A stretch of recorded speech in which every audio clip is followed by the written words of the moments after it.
Hey loves, welcome back to my channel. If you are new here, my name is Faith, and today guys, I'll be checking out Joe Rogan and Jordan Peterson, and they'll be discussing the truth about female educators. And you guys, I'm super excited as always. If you're yet to subscribe to this channel, please consider subscribing, give this video a massive thumbs up, comment, share, and all that good stuff. And without much ado, let's see what this video is all about. When did this start? When did the trigger warnings? When did the safe spaces? When did all this emerge? Well, it has its roots in the student radicalism of the 1960s, especially the far left radicalism. It really popped up in the 1990s, in the early 90s, when I was teaching in the U.S. at that point. And which university? I taught at Harvard from 93 to 98. And there was a fair push for political correctness, especially in the early part of the 90s. But it got pushed back down and disappeared and went underground. It went underground is more accurate. And then it's just come back with a vengeance in the last 5 years. And I think it's partly because we have all these radical left political activist departments at the universities, women's studies being at the top of the list, that have done nothing for the last 30 years. It's even longer than that now. It's almost 40 years. 30 years, let's say. Have done nothing but produce a never-ending stream of ideologically minded counter-civilization political activists. And that's all subsidized by tuition and by the public purse. And that's another thing we really got to ask ourselves, is why the hell are we subsidizing revolution? Why are we doing that? It's crazy. And it's dangerous. It's dangerous. What exactly is going on with women's studies that you believe is fostering revolution? Well, you go on their websites and read what they say. I mean, first of all, for the women's studies types, and this is what would you call it? False anthropology. There's this idea that way back when there was a feminist paradise, and that would be like noble savage mode of living where everything was egalitarian and women dominated. It was a matriarchal culture. That was put forward by a UCLA anthropologist named Gembutes. I can never pronounce her name properly, but I think I got it. And then that was overthrown by patriarchal institutions, essentially starting at about the time, say, of Judaism.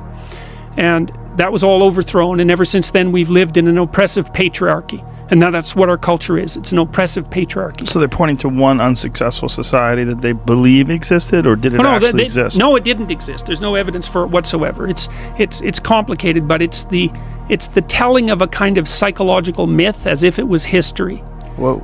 And anyway, so the basic claim is that Western civilization is a brutish patriarchy, and that whatever positive things it might have managed to accomplish were all accomplished as a consequence of oppression and theft, and that the appropriate thing to do is to restructure it from the bottom up. And they mean that. They mean every single bloody concept. And you can marry that with modern postmodernism and throw in a nice dash of Marxism, and you have the ideological and motivated grounds for social revolution. And just go online and look at a dozen women's studies websites. Just read them.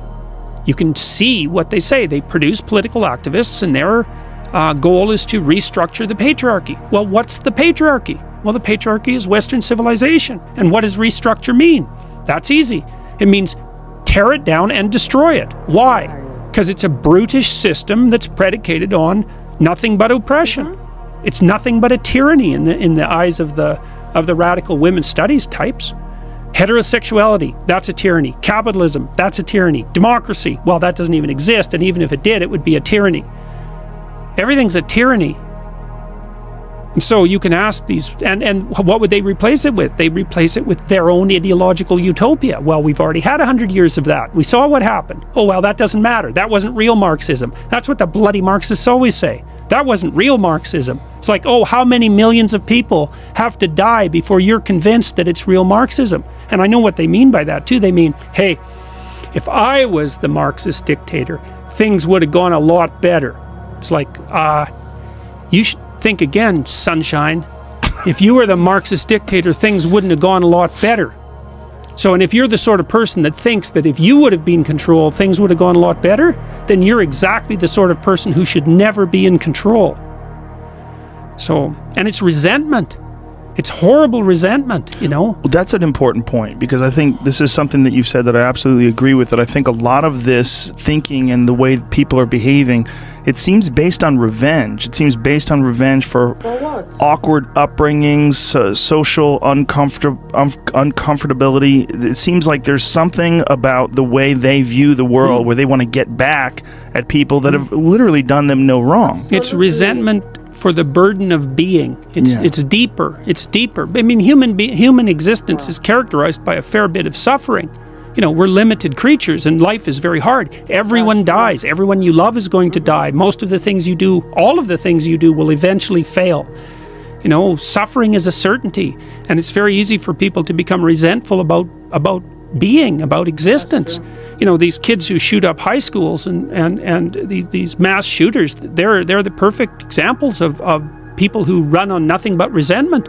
They're out to kill the innocent because that's the best marker of, that's the best way of showing just how much contempt they have for existence itself. Why punish the guilty? They deserve to be punished. It's a lot more malevolent and vengeful to punish the innocent.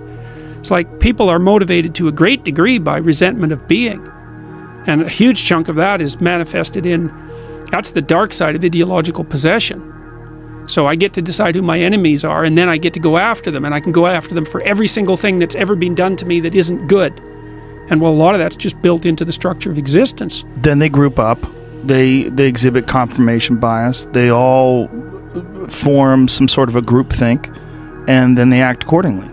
And this is what you've been warning against, and this is where I completely agree with you, and this is why I think the subject is so important, and I love the way you've outlined all the steps and the problems with Marxism and ideologies in general, that we are dealing with this. These are the beginning steps of it, and people who look at it now and they say it's social change, it's social justice.